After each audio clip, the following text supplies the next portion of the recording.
Hello, everyone. I hope you can all see me all right. Welcome to our talk, The Archaeology of the Last Kingdom. My name is Ginny, and I'm a community archaeologist with Dig Ventures. If you've not heard of us before, we're a team of archaeologists on a mission to share archaeology with the world. That includes coming to in-person events and to online events, just like this one. Thank you so much for coming today. I'm going to do a quick introduction before we get into the main event. So I'm going to start with a few house rules quickly. So you should be able to see those now. Just a heads up, please do use the chat to comment, respond, and submit questions. I can see a lot of you have been using it already. It's wonderful to hear from you all. And do make sure that you're keeping it friendly in there. You all seem like you're very lovely so far, but do make sure that you're being nice to each other. We do have a couple of bouncers in the chat tonight who are keeping an eye on things. So if you need any help or anything at all, do let us know. And last but not least, please be patient with us. This is technology, it's wonderful, but if anything does go slightly wrong technology-wise tonight, do give us a few minutes just to sort that out, and then we'll resume our usual scheduled program. So before we head into the main event and meet our speakers, just a quick what's coming up tonight. So we're going to start, like I said, with a short introduction, and then we're going to head behind the scenes into the Last Kingdom, where we're going to meet historical advisor Ryan Lavelle, and we're going to hear more about what that means, what that job means, what he does, and what his work was like on the Last Kingdom. Then we're going to head to Bebbanburgh, and we're going to meet Graham Young, who is an archaeologist who's working on the real live Bebbanburgh today. We're going to hear some more from him about what he's found, what they're looking forward to, and what's coming next. And then we're going to have a short opportunity at the end for all of you guys to share your own questions. While we get started, just a quick icebreaker. How many of you have actually seen the new movie, Seven Kings Must Die? Do let us know, but no spoilers in the chat for anyone who might not have got round to it yet. We don't want to ruin anyone's experience, but I hope we do have some Last Kingdom fans in there. So without further ado, I'll head into our main event now and meet our speakers. So the Last Kingdom, like I said, this is a story driven by Uhtred's mission to reclaim his birthright, which is Bebbanburgh, otherwise known today by its medieval name, Bamburgh Castle. So this show is based on the book series by Bernard Cornwell, who did his own historical research, which was then adapted into the long-running and much-loved series that's inspired this talk today. This is a story which I'm sure you'll agree appeals to many history lovers around the world. It's got romance, it's got drama, it's got historical places, figures and events that are all inspired by real British history.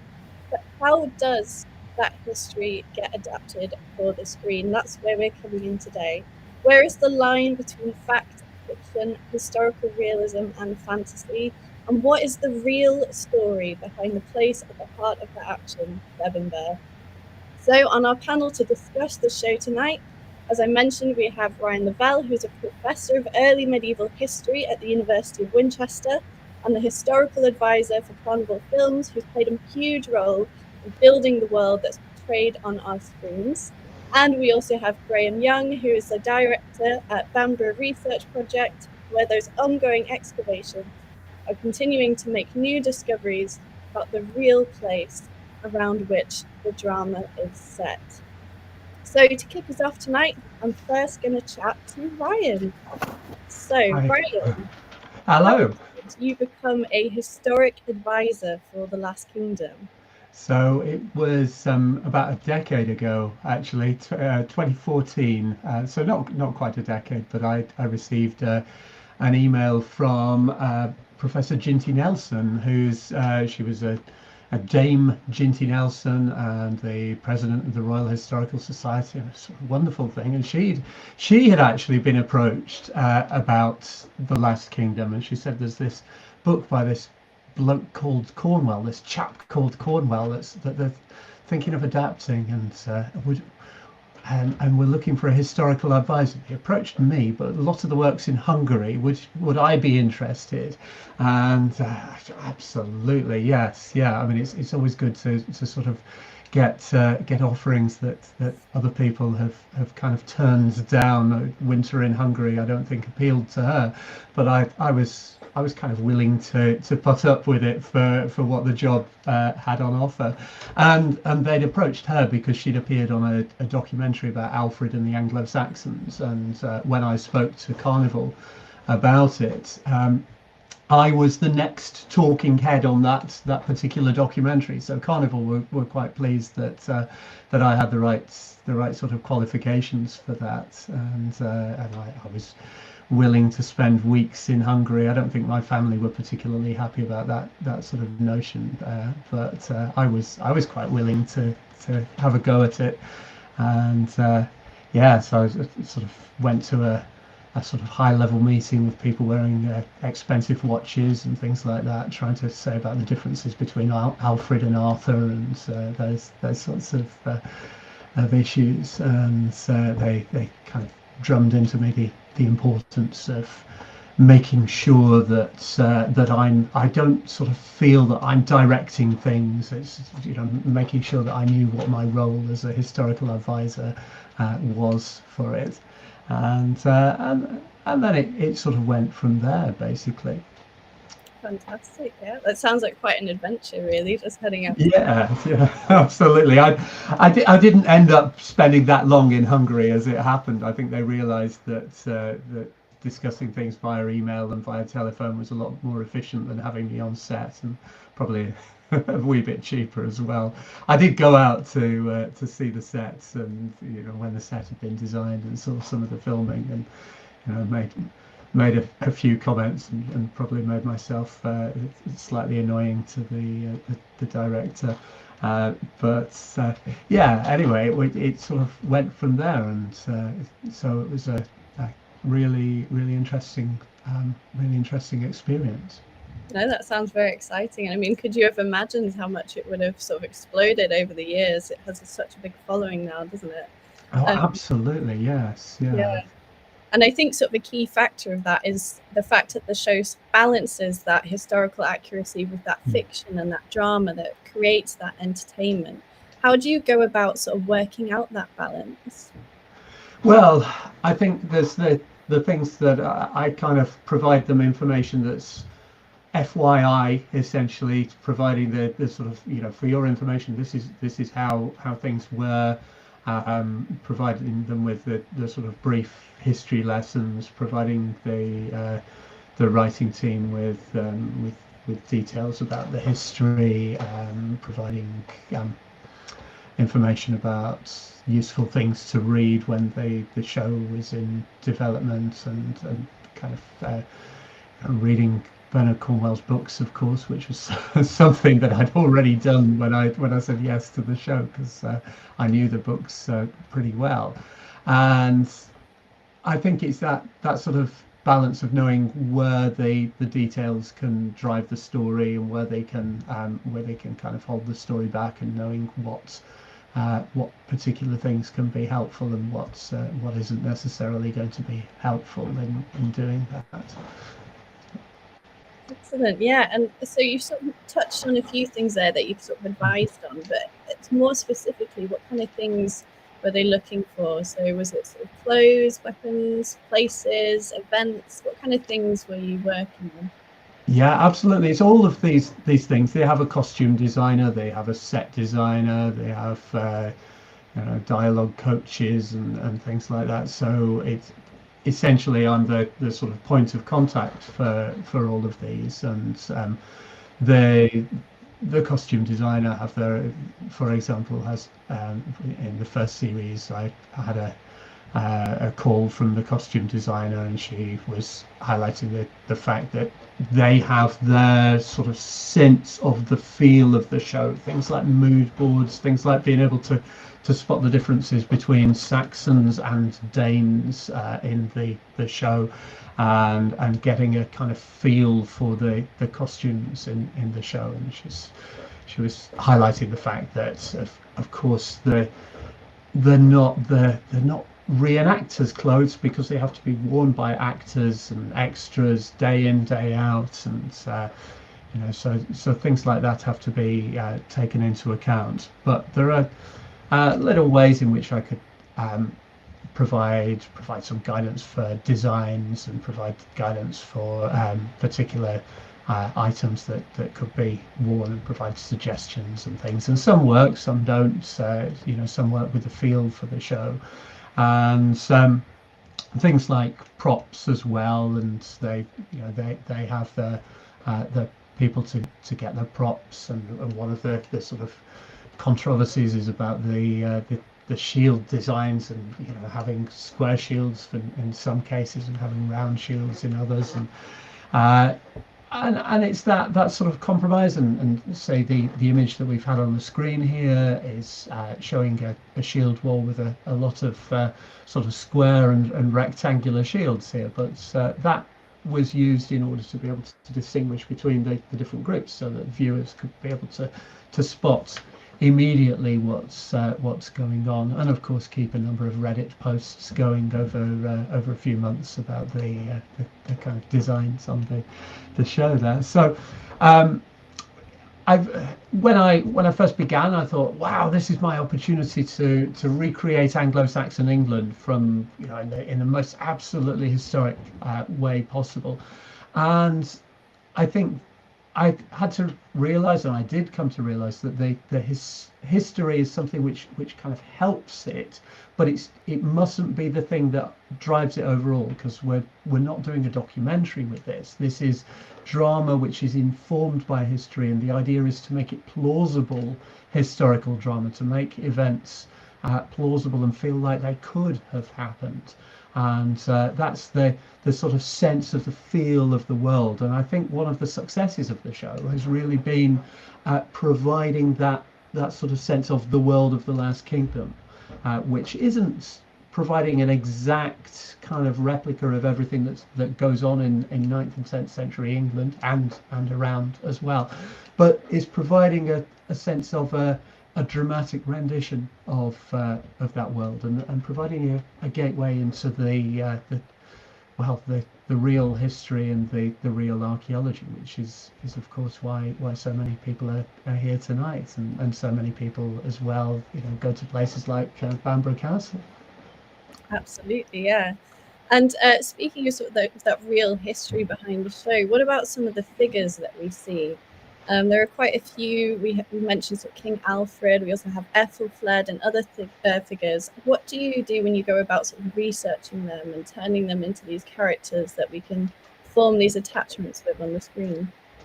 Yeah, so my role is kind of to inform us as to how these people are to appear on the screen. I think Bernard Cornwell had his own sort of ideas about how Alfred was to appear in the books, and the writers, the series writers, kind of took that away and made Alfred a bit more of a character with whom we can engage as an audience. So what I could do was provide indications from contemporary sources, particularly Asser's Life of Alfred, the 9th century biography of Alfred, as to the ways in which Alfred is appearing as a pious figure, but also the sort of indications from the historical sources about Alfred's sort of Machiavellian thinking as well. But that's really something which came into the storylining anyway, from both Bernard Cornwell and from the script writers. And I think essentially all I can sort of do is provide guidance, and then for the film I suggested some reading for the script writer Martha Hillier, for example. We had a long conversation when they were talking about getting it commissioned as to directions it might go with the representation of Athelstan, and I recommended Sarah Foot's 2010 biography of Athelstan, for example, and said about how Sarah Foot had highlighted the sort of significance in Athelstan's life of collecting the relics of saints, and how Athelstan's kind of really sort of focused on those sorts of aspects of his Christian kingship, and in a way that sort of made him different from Alfred, from the representation of Alfred. And I think that's the kind of balance in some ways, that by series 4, series 5, the kind of issues about how to represent a big battle. A big battle had been done in series 1, and then how battles can differ, what sort of things could make the battles of the film. Hopefully that's not too much of a spoiler that there's a battle in the film, but I think fans who haven't seen it, well, are there any fans who haven't seen it at this stage? But people who haven't seen it and have seen the series, I think, would be quite surprised if there wasn't a battle in it. But those sorts of things can help to inform as well. And Uhtred, well, what to do with Uhtred? He's one of those sort of characters, isn't he? Who's sort of, he's got a life of his own as a character, and there is a little bit of historical evidence of a real Uhtred of Bamburgh, Uhtred of Bebbanburg, but he was a person in the early 11th century, but a figure who evidently was able to kind of play off the different factions of 11th century England off against each other. And I'm always full of admiration for how Bernard Cornwell took that figure of Uhtred and kind of transposed him into the 9th century in a way that's there's very plausible and sort of fitting him in with historical characters who were better known than Ethelred the Unready, who was one of the historical Uhtred's contemporaries. But I can't pretend to take any credit from for Uhtred. I did get occasional emails, and I had a phone call once from that's a claim to fame, isn't it? A phone call from Alex Trayman in the middle of the weekend, sort of asking about some particular representation in a wedding ceremony. How could this be done? And I think it was one of these things where they're on set and they're trying to sort of work things out. What do I know of pagan marriage ceremonies off the top of my head to be able to respond to that sort of thing? But I can't say that necessarily played any role in the characterization of this figure. So yeah, those sorts of things.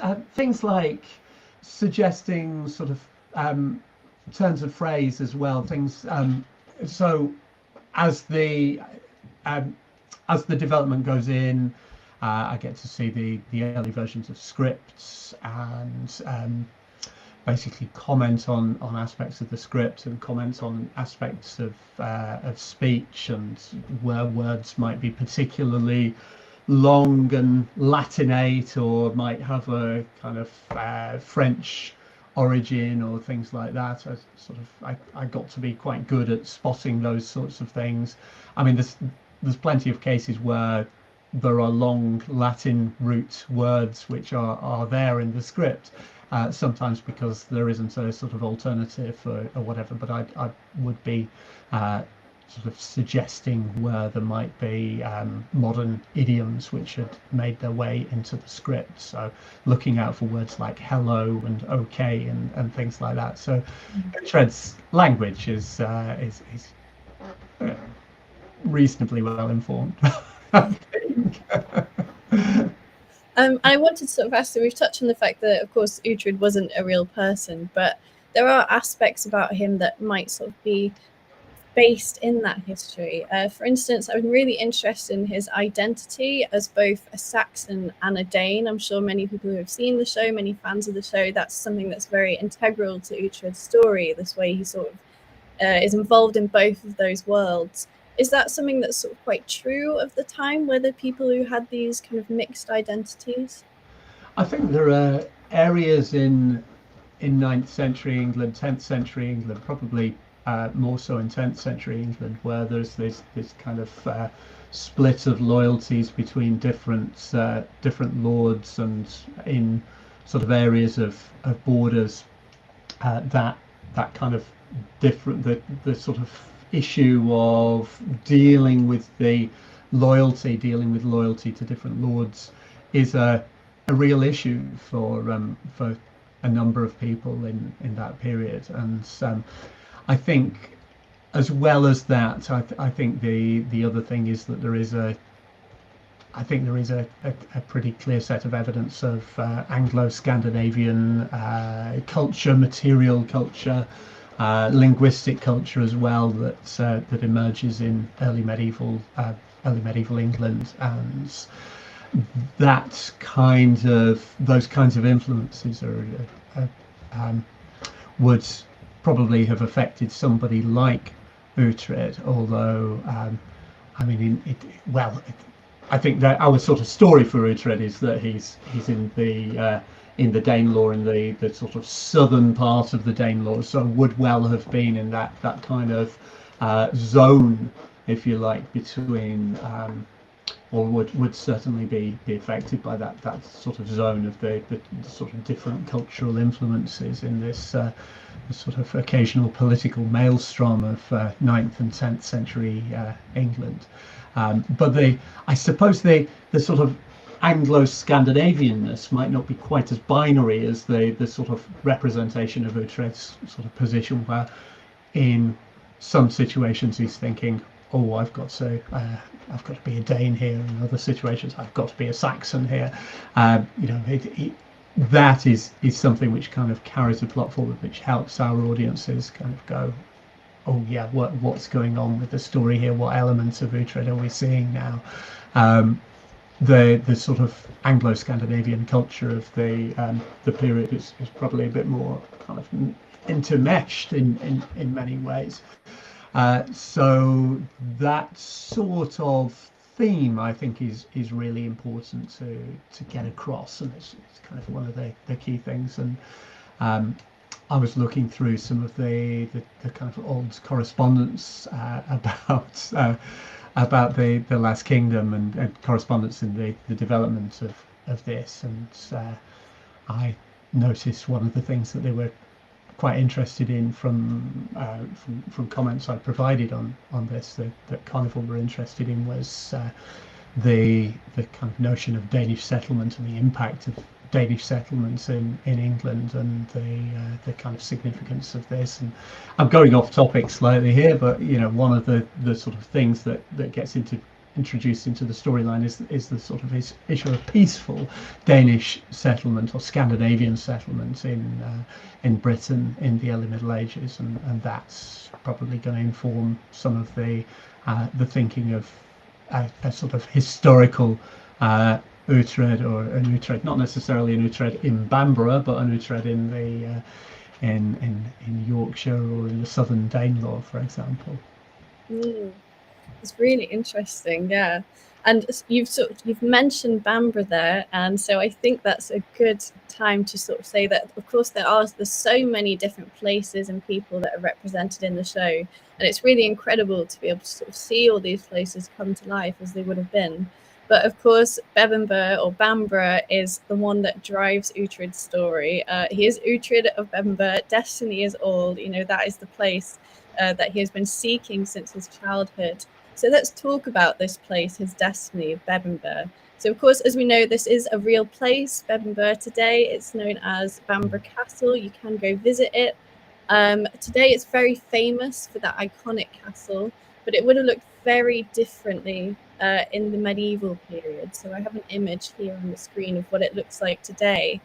But of course, in the show, it looks completely different. So how do you sort of go about reconstructing a site like this for the screen? What sources can you consult?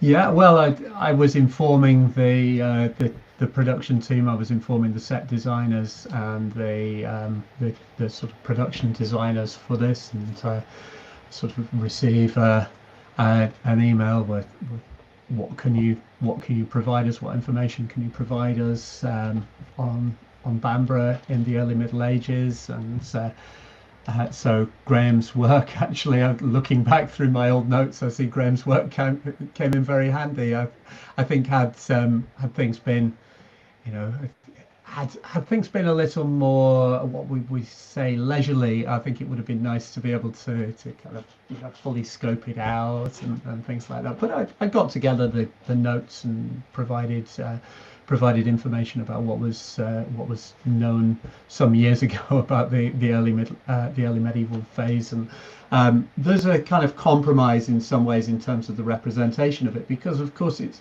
what they're also wanting to do is provide people with a sort of sense of an early medieval fortress, but an impregnable fortress, the sense of an impregnable fortress. So they're playing in the stone.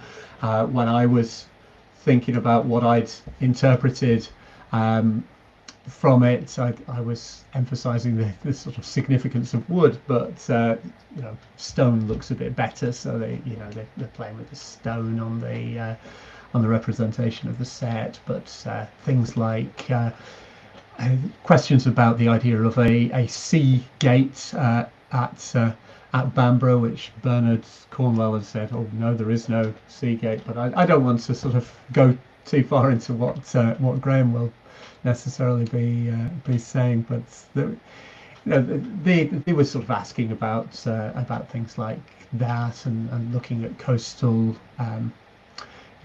coastal possibilities, issues about the coastline, how a sea gate, if there was a sea gate, how could it potentially work. And I think they went for a wooden one. I think it was in season 4. They went rather than a sort of big iron portcullis, I think. So I was quite pleased with that, although it looks a little bit rough and ready, as I remember correctly from the notes. But that sort of dialogue with the set designer in terms of plausibility, as I say, that's the thing, but also exciting the imagination, sort of representing something that can be an exciting place. It's something worth Uhtred kind of striving for throughout his life. And I think what they came up with, and by the time it sort of fell out of his hands at one point, I won't say how or whatever for those who've never seen the series, but there's that sort of sense of tragedy and loss when it does, and that sort of desire to get it as well. I think these are things which really work emotionally, and I think they carried it off pretty nicely there. Absolutely, yeah. It's really fascinating to hear some of that sort of behind the scenes on the show and what goes into sort of producing this series that we all know and love. That's really fascinating. Thank you so much, Ryan. If anyone does have questions for Ryan as well, do feel free to drop them into the chat, and we'll come back to you and ask him some of those burning questions in the Q&A. But for now, I will say that our team has been excavating at Lindisfarne, which is very close to Bamburgh, for nearly a decade, and their histories are so tightly intertwined. So every time we see Bamburgh on the screen, we can't help but cheer a little bit when we see it represented. But to expand even further on the site of Bebbanburg or Bamburgh Castle, we're turning now to Graham Young, who's been directing excavations at the site with the Bamburgh Research Project. But before we get into that, Graham, I'll ask first: Have you seen the show?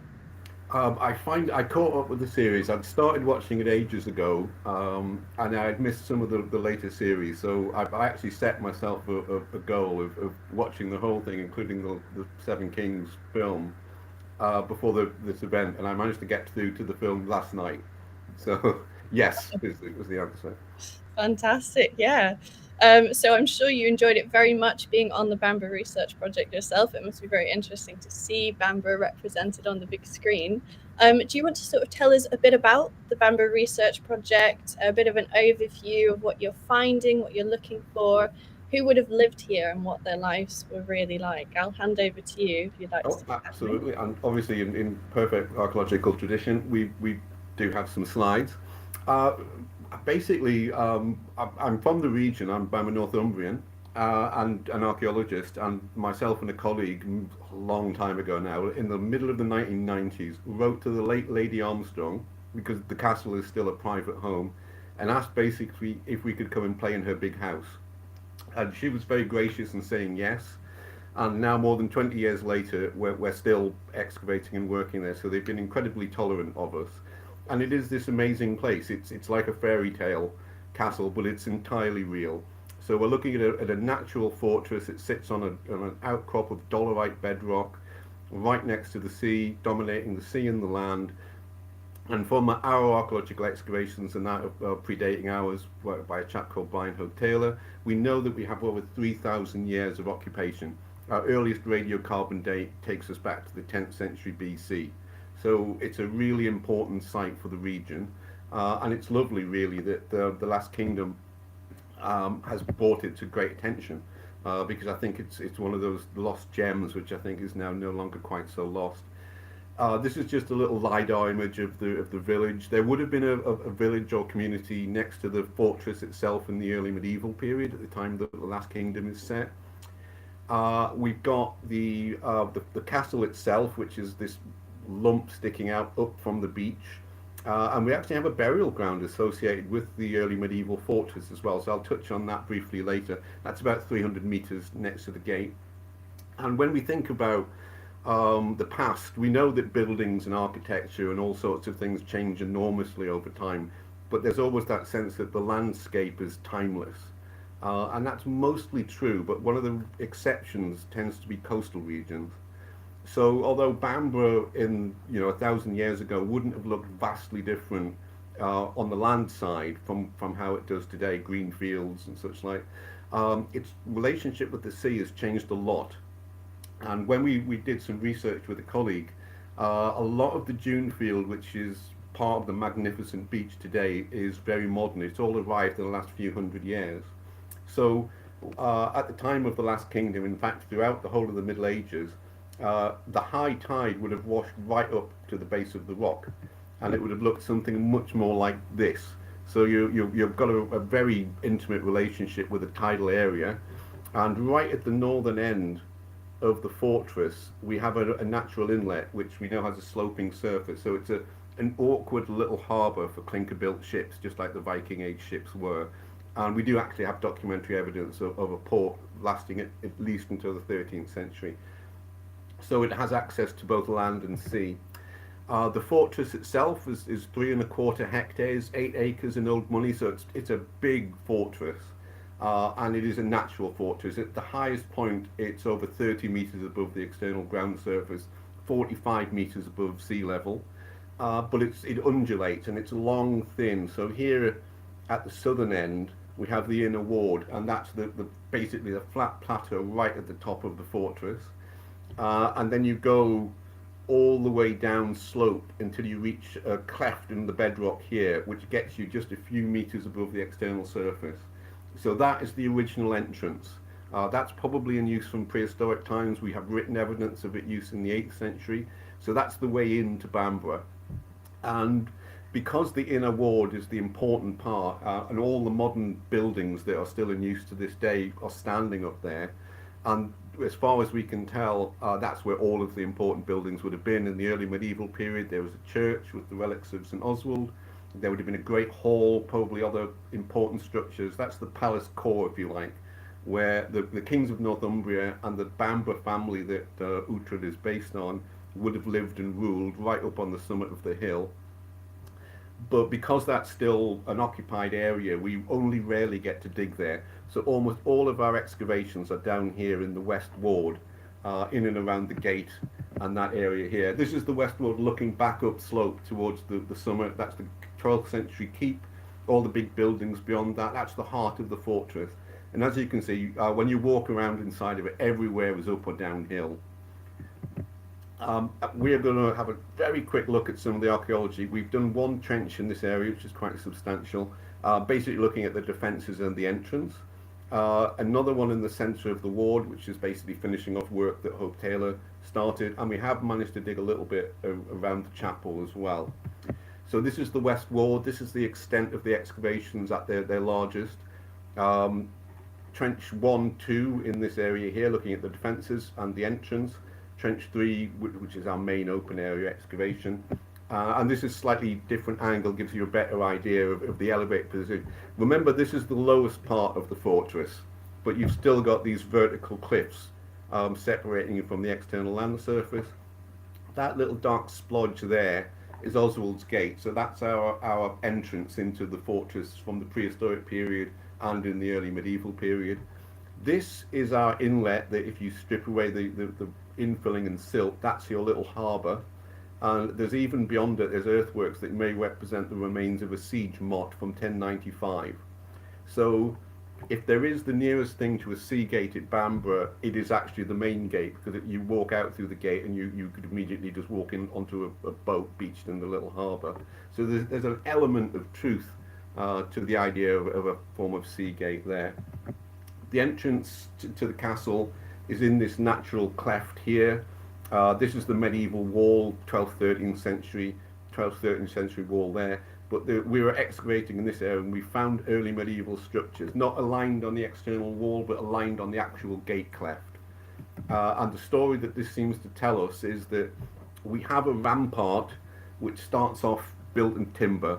We have rock cut post holes, big deep post hole settings, forming part of a palisade. Those are replaced later by stone slabs laid down, which are probably carrying a sill beam. And we'll see that there's even and there's a later version of Anglo-Saxon defence. So we're looking at phases of timber fortress going back into the Iron Age, into the prehistoric. Early part of the Kings of Northumbria, again a timber fortress, but as we'll see, our ideas of what it would have looked like in the 9th and 10th century have changed literally in the last few years. But inside we have two rectangular halls, which we think are gate wards halls. These are the people who control access, who gets to come in and go out of the fortress. And we have a timber hall that's replaced in stone. The stone wall had a lead roof, and that seems to have been robbed out in around the 11th to 12th century. So that would have been standing contemporary with the time period of the Last Kingdom. In the inner ward area, right in the centre of the ward, we've got an industrial zone. Our early medieval occupation starts out in the Migration Age with post-hole timber halls, but then there's an area which is laid out really quite deliberately. It seems to be formal architecture. There's a massive courtyard of cobblestones around which there are buildings made of timber. We've got hearths, we have huge amounts of waste and dumped debris, and this appears to be an industrial zone. And this part of the industrial zone seems to be metalworking. That extends right through the 7th and 8th century into the 9th century, but from the later 9th century and right through the 10th century, the whole area is re-laid out again. We've got ground-standing, massive timber structures, great halls with a stone entrance, threshold, a little tower or square room in the corner, and poking out right on the edge of our excavation is the foundations of another hall, again, stone-founded for timber. So we probably do have two parallel big halls in this area, and they basically changed whatever they're doing in the West Ward in and about the time of the Last Kingdom is set. So who lives here? Well, obviously we've got it's a palace fortress of the Kings of Northumbria. It gets taken over by this extraordinary family who may have been descended from them. So we're going to have our nobles and their warriors, all of their servants, and for some periods of time workers as well. We may see pilgrims, hostages and other people present in the fortress.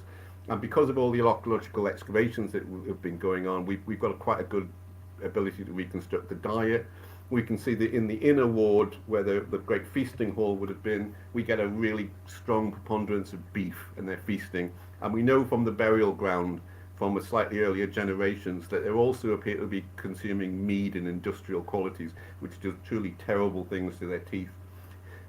In the West Ward, where we have more artisan activity, they seem to be eating well, but they're eating every part of the animal, and there's a mixture of cattle, sheep, goat, pig in that area as well. But again, it's a major site. It's a very important place. They're eating well. They're well supplied.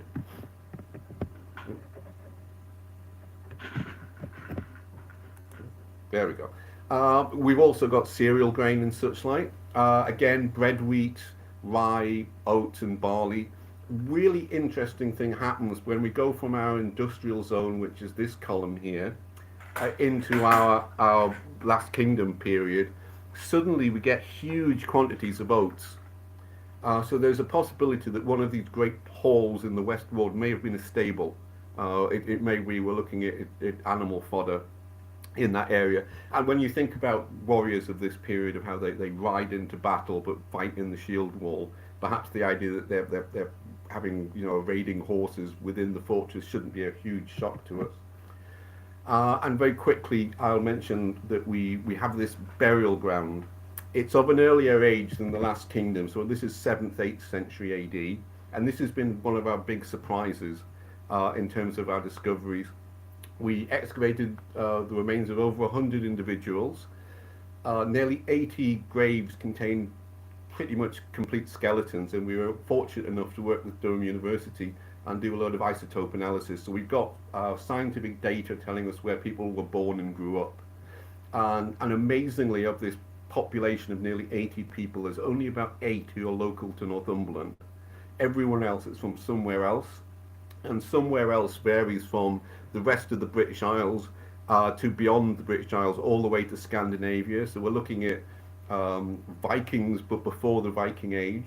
So there's clear connections going on there, and we're seeing isotope data pushing us all the way to the Mediterranean. So that may be a Christian connection, pilgrim routes and such like. So a very surprisingly cosmopolitan population to our 7th, 8th century Bamburgh population. And interestingly, there's a lot of Irish people present there. West coast of Ireland is very well represented. Again, I think we're probably looking at the church. You see this in the pages of Bede. There's clearly a very close connection between Northumbria and Ireland at this time. And of course, no archaeological dig is complete without treasure. So within that industrial area, we found vast amounts of metalwork, mostly iron, copper alloy, but we've also got some tiny fragments of beautifully decorated gold. So they are making things, using things, recycling items that are fit for royalty. These are some of the gold artifacts. We're not showing the Bamburgh Beast, which is the Hope Taylor find. And what we think these artisans, these smiths are doing there is making arms and armour. Hope Taylor found 2 pattern welded swords. We found this pattern welded sakes. And the soils all around this metalworking area, when you put a magnet to them, the magnet will get very furry. The debris of smithing is everywhere, and it also includes very high temperature forge welding. So they're doing very sophisticated metalwork. So we think that at this period, they're making arms and armour decorated with gold for distribution within the Royal Hall on the summit of the hill, which all fits in with a pattern of you know, what this early medieval site should be like, these noble kings and such like. The other surprise that sort of changed, which has really changed our interpretation of the site, particularly in the relevant period, is this strange little donut feature that Brian Hope Taylor dug up in the 1970s. He didn't know what they were, because I think he may have found the first one ever archaeologically. It's a mortar mixer.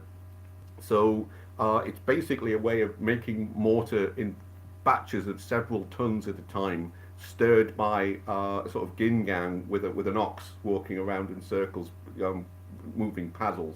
So they're building really substantially. And we have, just in small excavations, starting to see evidence of what this major building phase looks like. We can date the mortar mixer to about the 8th century.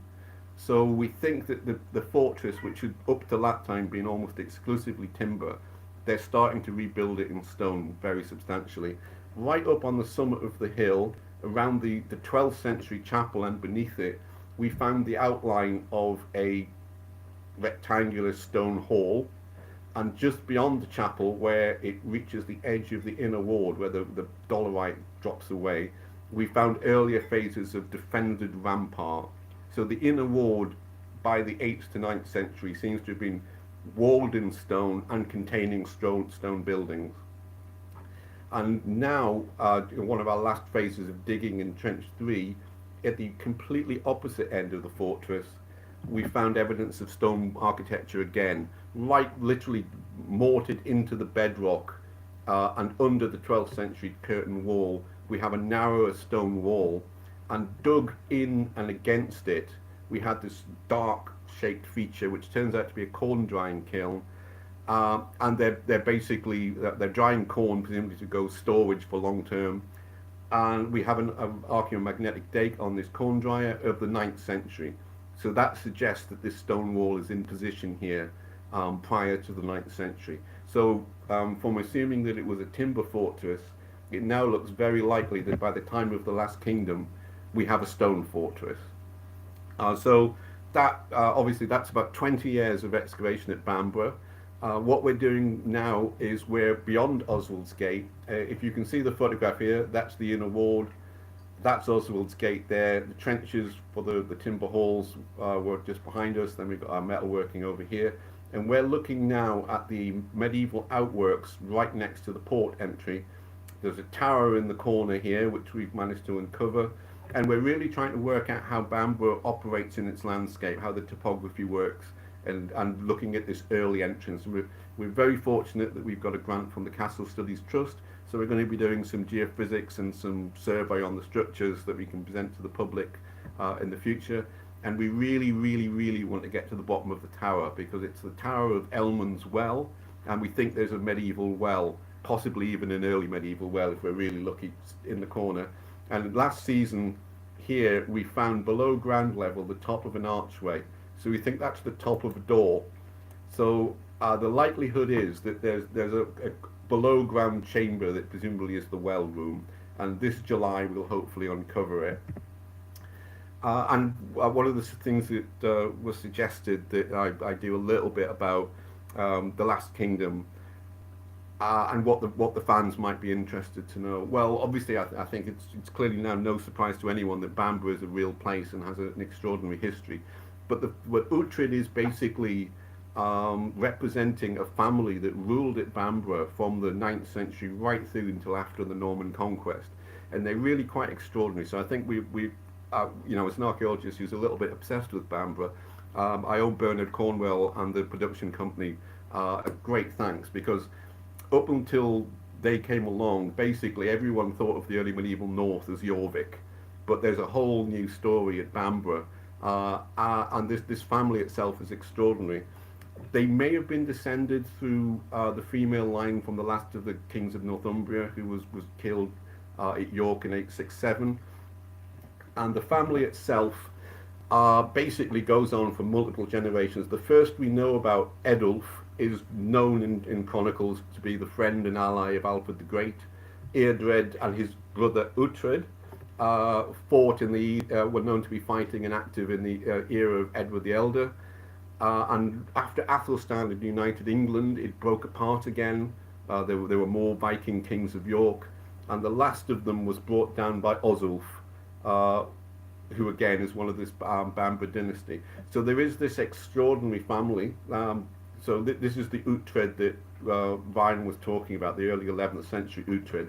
As a character seems to have been moved back in time, and he seems to represent something of these first generations of the family. So I think the thing is that they are an extraordinary family. I wish we knew more about them, but it's really good that we have this information and we have this new interest in it. If you do want to learn a little bit more about the actual history and archaeology, we have our webpage at Bamburgh Research Project. The blog is particularly useful, and if you check out bamburghcastle.com as well, I believe that they've still got a Last Kingdom exhibition on site now, and I think up until pretty much the end of this year. And if anyone is close enough to be able to visit the site, and we've inspired you in any way, I'd absolutely recommend you do so. It is an extraordinary place. And however beautifully you can photograph it, you can never quite get the feel of what a spectacular fortress it is unless you walk right up to it and see just how much it towers over you. If you get a chance, please do visit Bamburgh. So I hope I've given you a little bit of a flavour there, and not too much detail. But do some research and do visit if you get the chance. That's great. Thank you so much, Graham. Those finds were absolutely fascinating. I'm really excited to see what you uncover this summer as well. Hopefully you can add more to the story. Thank you so much for sharing that. And like Graham said, you can check out those links if you want to learn more. Do go have a look. I would encourage you to. It's really fascinating research. But for now, we're going to be moving on to our Q&A. But just quickly, before we do, I would just like to say that this event is made possible by our subscribers. Thank you so much to all of you who have subscribed. If you'd like to join and support us, you can become a subscriber using the link below for more online talks, courses, and perks. And if you do, it would be the perfect timing, because if you'd like to learn more about archaeology, this June we are running a new guided cohort for our online course, How to Do Archaeology. It's like doing a field school, but online. So if you want to learn all the how-tos from before dig all the way to after the dig, do sign up today and join us for online seminars and to be able to talk to our archaeologists as well. And of course, as always, you can see what's on our calendar page and maybe even join us on a dig this year or next year. Head to the link below to have a look for that. But without further ado, we're going to move on to our Q&A now. So it looks like quite a few of you have been dropping questions in the chat. So I'll pull up a few of those. If anyone else does have any more questions, do feel free to start dropping them in the chat now. I'm going to go through and ask some of these questions to our wonderful speakers. So where shall I start? Oh, we'll start with Paul's question. So this is one for you, Ryan. Paul has asked, why do people refer to Saxons, Anglo-Saxons, but very rarely Angles, bearing in mind the Kingdom of Northumbria was Kingdom of Bebbanburgh? Indeed, yes. Yeah, historical habits, I suppose, would be the thing. When I studied in York some years ago, I was kind of surprised by all the references to Anglian York. It was quite common at that time amongst the York Archaeological Trust to be referring to Anglian York as presumably as a kind of way of distinguishing between Anglo-Saxon and Viking. I suppose it's partly that the word Angle kind of gets changed due to pronunciation. It gets changed to English, and then goes on to sort of form the word English. And so in some ways, when you're saying the word Angle, you're kind of using a predecessor of the word the word English in some ways, which then becomes a bit confusing and then sort of determines the whole group. But you know, it is something that is used in East Anglian studies as well, to be looking at the groups in the East Anglian kingdom. Mercian Offa was king of the Angles as well, and declared himself to be king of the Angles. So it's, this is just one of the sort of habits of scholars, really, in many ways. So if you want to refer to the Northumbrian kingdom by Kingdom of the Angles, it's one of the terms. Fantastic, thank you. Hopefully that's cleared it up a little bit. Not really cleared it up, but we do have two very similar questions for you, Ryan, as well. So one is from Mark. Mark has asked if your involvement in the program has led to an increase in students applying to do medieval archaeology or history, some of the Indiana Jones effect. And Sarah's asked a very similar question as well. She's saying, building on Mark's question, how has the Last Kingdom impacted on the public interest and presentation of this period in history? Yes, yeah, I think there is a kind of increased interest. I'm noticing it from students at Winchester University who often are not afraid to be looking at a period, a sort of so-called inverted commas, big inverted commas, dark age period, and they're not afraid to kind of get their hands dirty with some of the texts. I teach in the history part of the degree, but those sorts of elements do kind of feed themselves in terms of the interests of students, and I know this from colleagues as well who teach and research in the early Middle Ages, that this is something which students are coming to the subject with. And I sometimes hear from colleagues who will say, well, I haven't seen The Last Kingdom, but I gather the students very much like it, and there's this kind of sense of appreciating that it is there as a gateway for people to take a greater interest in the period. But academic some academic dons don't necessarily wish to admit that they've been watching been spending hours binging on a box set, so they want to kind of give the impression of being more following more erudite pursuits. But I think we know better, don't we? Really. I love a bit of The Last Kingdom in an evening. What more could you want? And heading back to the show as well, actually, Angela's asked a little bit about your historical advice. She's asked if you advise much on the roles of the females and their historical accuracy in the series. Of course, we've got Ethelflaed and other characters. Yes, yeah. I guess that would be something where I could answer.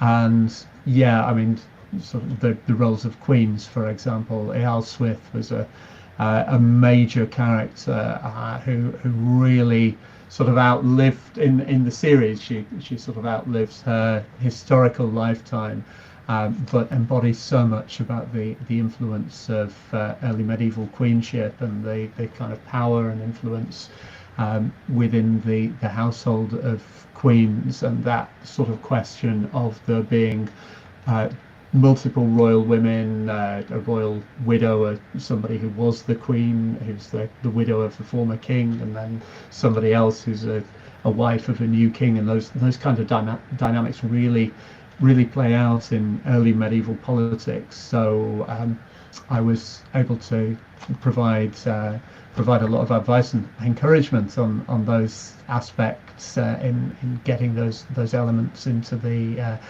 show. And of course, Athelflaed's importance was sort of hugely significant in the show as well as the series moves through. So yes, I was providing advice on those aspects of these different characters' lives. Yeah.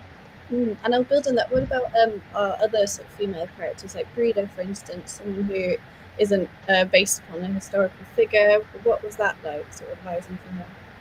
Yeah, so there it's the kind of question of the sort of potential readings of Viking Age warrior women, for example.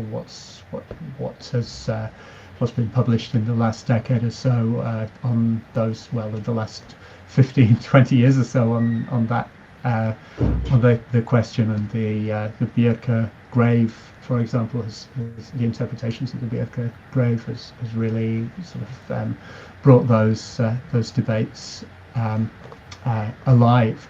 So it's kind of those things have kind of fed into the storyline and the possibilities for the character of Breda, and the kind of choices that she makes in order to become influential. And I think that sort of idea of a female leader, I think it's a really strong character who sort of plays right through plays through the series, shall we say, without giving away any spoilers. Oh, fascinating. Yeah, it's really interesting to hear how archaeology has impacted that and informed sort of those creative decisions. It's fascinating. Yeah. Thank you. We do have quite a few questions for Graham as well. I am aware it is 7 o'clock, but I'll keep going. We'll do a few more questions. We'll push over time slightly. I think, first of all, I have to start with Amanda's question. Any evidence for cats recorded during the dig, and what is your cat called, Graham? The cat is Tabitha. She always likes to start in anything. The moment I start talking on a meeting, she turns up. So she is a bit of a diva, I think. We do actually have evidence for cats and dogs at the castle. Sadly, of course, it's all through the animal bone assemblage. So yeah, we've got, as well as the animals that they're horses that they're riding, we have evidence of hawking, and because we have domestic dogs and cats as well appearing in the archaeological record. So yeah, Bamburgh would not have been without its cats or its dogs as well. Good to hear. I think she's become a bit of a fan favourite, Tabitha, tonight. We have quite a few other questions about your dig and your findings. One question from Mark. Mark has asked a little bit about ancient DNA. Have any of the human remains you've uncovered been analysed? Well, we were very fortunate with getting a huge chunk of isotope data done, because we just hit that being a new technique just at the right time. And Professor Charlotte Roberts of Durham managed to get us a great grant from the HRC. Part of that was that we did look at, does the DNA preserve well? And it turns out, yes, the DNA is excellently preserved. The bones are really remarkably preserved for the north of England. So we always hoped that we'd be able to do a big DNA study as well. And for several years, whilst the bones were being studied, we were hoping to get involved in one, and it just never happened. And then we'd always intended that the buried bodies go back to Bamburgh, so that they're now in the crypt of St Aidan's church in the village. And we had a great ceremony and reburied them, which turned out to be a little bit more emotional than I think I was expecting it to be. It really was the end of that era of excavation, because that was our first major dig. So we'll finally get hopefully the publication done this year as well. So that happened, and the moment they went back into the crypt, which is effective legal reburial, and we were inundated with scientific studies wanting access to the DNA. So the DNA exists. We'd love to know what it would tell us, but so far we've not been able to. Hopefully, perhaps one day they'll re-examine them, but in order to do that, they need a whole new major project. You can't do it on a small scale. So sadly, we just quite missed the boat on that, I'm afraid. Well, maybe one day. Do keep your eye out on those links that we mentioned earlier if you want to see any updates in regards to DNA. Let's see, which questions shall we go for next? There's a few questions about the remains and what links they might have to Lindisfarne. So Deborah, for instance, has asked, would the Irish remains, and others for that matter, have made excursions there due to Lindisfarne? I think people are much more mobile in the past than we give credit for. I mean, it's easy to overemphasize it, because obviously when you read Bede and such like, he's talking about people who are quite important individuals who are mobile and can travel. But we know that bishops travel to and from Rome. Pilgrimage seems to have been reasonably common. And we know, of course, that there's this great influx of Irish monasticism into Northumbria in the beginning of the 7th century. And it doesn't seem, although there is that break with the Synod of Whitby and the adoption of the Roman system, but the human links don't seem to have gone away. Our burial ground contains a remarkable number of individuals who seem to have a particularly West Island connection, and so it's very hard not to have the term Mayo of the Saxons come to mind when we look at those burials. And the interesting thing is that when we look at really exotic isotope data, the people who are from Scandinavia or from the Mediterranean beyond the British Isles, they tend to be tucked into very specific areas of the cemetery, and a lot of them are buried face down, whereas the Irish and the British burials, as in British Isles inhabitants, are intermixed together and are completely indistinguishable from each other. So it does suggest that being from Ireland in Northumbria, you're not seen as other. So just both the numbers and the way that they're treated in death does suggest that there were and remained close links way past the Synod of Whitby period. Yeah, can I drop in here, because I've just been reading the life of Saint Catro, which is a kind of late 10th century saint's life. It's kind of a remarkable account of a saint from Ireland who goes on to found a monastery in Germany in the late 10th century, and it's kind of recording a lot of places of English interest, and Cumbria and York, and the sort of travel across from Ireland into it's into what's now Scotland originally, and then down south through England. But the journey across the Irish Sea it takes place multiple times during his lifetime. So it's the sort of continuity of contact is evidently sort of seen as nothing particularly remarkable. It's just the sort of later parts of the journey as he sort of heads south that are the things that are worth noting, really. And so it kind of suggests that there's a sort of long continuity, as Graham's highlighting there. Great, thank you. Yeah. So I think I'll do two more questions before we sort of move on to our roundup. So I'll start with Sarah. I think I'll pose this to both of you here. So Sarah's asked, having now watched The Last Kingdom, Graham, can you recognise elements from the show in the excavation finds? And I'll pose the same one to you, Ryan.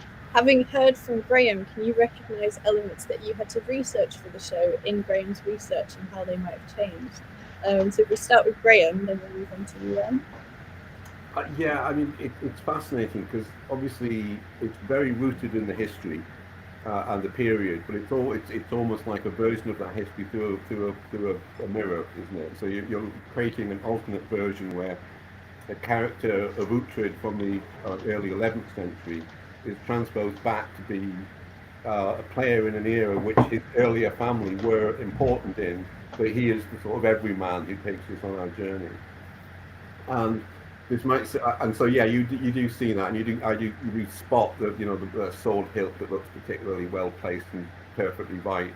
I think I've learned that there's a difference between films that would be made for archaeologists to rave over, and films that are good. Because if they were entirely historically accurate, there would be an audience of about 6 of us. So you've got to have that balance, and I think The Last Kingdom does it wonderfully. So there's lots of little things. So the sea gate was particularly fascinating because they've got 2 gates. They've got a main gate and a sea gate, whereas in reality the castle probably have just the one. There may be another one that led down to the burial ground, but we're not entirely sure. And the main gate, as it is today, is 12th century and later. It is sited there, and it's clearly important because there is a little harbour. So that was interesting.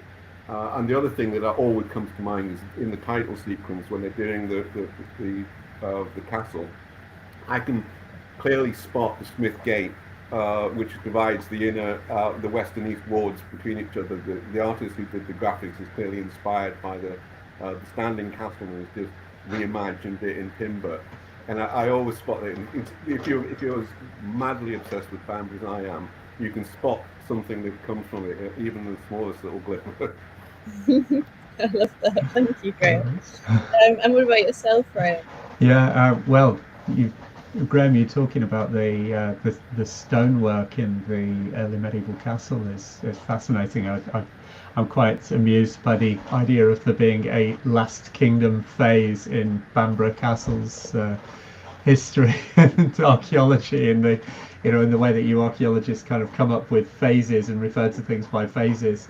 And I'm just quite amused about the idea of that making it into the literature for referring to it. But yeah, anyway, sorry. On a kind of semi-serious note, I guess that sort of the importance of the masonry in the castle is quite amazing, really. And there were quite a few bits of stonework in the representation on set of the castle, and I was thinking, should it be quite as much stonework as that? But evidently there is a reasonable suggestion for that. So inadvertently, it's kind of nicely placed there. But yeah, I mean, obviously there is the late medieval castle has this kind of bearing on how it's interpreted, and it's kind of iconic, and that's part of where they've gone for thinking about the site. Really, they've been, you know, that's been part of the inspiration. But I did send them what I could find of you know, of what you'd done, what you had done when the show had started. So hopefully there was a little bit of direction there, a little bit. Fantastic, thank you, Ryan. I'll do one more question because we're just coming up at 10 past now. So this is one for you, Graham. Alex has asked, will you be doing tours in the summer during your excavations? Can people come see? Well, when we excavate it will be basically most of July. I think it's 3 weeks ending on the 22nd of July. Lauren, who would have loved to have been here, who's worked with Dig Ventures as well, is our sort of public face. She writes a lot of our blogs, and she spends her entire day just talking to members of the public. So yes, we very much love people to come and speak to us. We've noticed in the last few years that lots of people introduce themselves. Oh, I watched The Last Kingdom. It's amazing to be here. So it's certainly had its effect. So yeah, if you get a chance to come to Bamburgh in July, yeah, we will be there, and we'll be more than happy to speak to you. We can't take you on the actual dig for health and safety reasons, but we have some really good overview areas, and the castle, of course, is open. So yeah, if you get the chance, come and say hello. Fantastic, yeah. Well, thank you very much. I think now we'll start to round things off. So first of all, I just want to say a massive thank you to our speakers for coming today and for sharing your knowledge. It's been very, very interesting. As a fan of the show, I've enjoyed it, and I'm sure everyone else has as well. We've had some lovely feedback in the comments from both of you. Is there anything that you would like to share or promote? What's next for both of you? We'll start with Ryan. Is there anything you'd like to share? Oh gosh, well, here in Winchester, there's a kind of visitor experience called 878 AD, which I was involved in a few months ago, just kind of when Last Kingdom film was being rounded off. I thought, oh, what's next? And the Hampshire Cultural Trust approached me to be an advisor for the historical elements of that. So that's about the events associated with Alfred and the sort of life in the city of Winchester and imagining of the life in the city of Winchester. So that's worth a visit to Winchester to come to see that. Hopefully. Yeah, thank you. Hopefully people have come from that. Yes, so if anyone's got an interest in the early medieval, whether it's inspired by the Last Kingdom or otherwise, you can go check that out. The link is on the screen now for you to go have a look. And Graham, what about yourself? Is there anything you'd like to share? Principally, check out our blog. Basically, if you Google Bamburgh Research Project, the website and the blog should come up. And if you have any capacity to come to visit Bamburgh, also check out the castle's website, because there's always something going on. They do a lot of activities in the summer. And obviously the Last Kingdom props and costumes are on display there as well for this year too. So yeah, Bamburgh Research Project and Bamburgh Castle, you can't go wrong if you Google those. Fantastic. Thank you both very much. And of course, again, thank you to everyone in our audience tonight. You've been a terrific audience. You've shared some lovely comments and questions, and I hope you've all enjoyed yourselves. So thank you all very much. Just once again, remember that you can become a subscriber to support events like this in future and to get some more exclusive invites.